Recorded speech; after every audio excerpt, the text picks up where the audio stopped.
white, straight, neurotypical, able-bodied, cisgender. These words refer to a state or experience that is not universal or standard, but rather one of many. Some people don't like having these words applied to them because it feels othering and alienating, but that's only because they're used to viewing these characteristics as default instead of variable.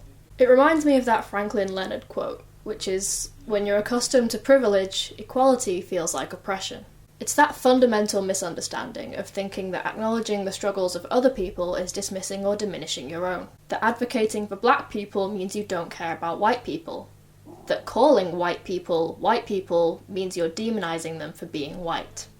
This isn't the case. If hearing the phrase white people makes you bristle, it might be because you're afraid of being seen as nothing more than white, when you're a whole complex human person with an entire life full of experiences, hardships, and aspirations. You're scared of your humanity being erased by the colour of your skin. Which is funny because that's exactly what black people, brown people, Asian people experience on the regular and are speaking out against. But it's not the use of these identifiers that's the problem.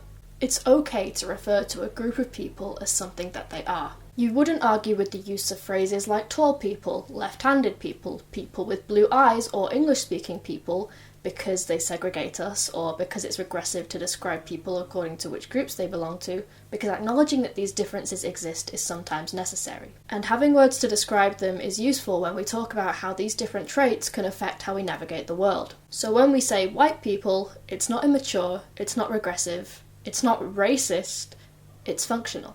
The colour of someone's skin isn't irrelevant. It's one of many fundamental factors that affect how they experience the world, whether that's through circumstances of their birth, affected through generations of social inequality, encounters with overt and proud racists, or subtler ways in which people's biases they don't even realise they have still affect the ways they treat others. To insist that we should look past colour is to refuse to acknowledge any of these issues, sweeping them under the rug and pretending that they don't exist rather than addressing them.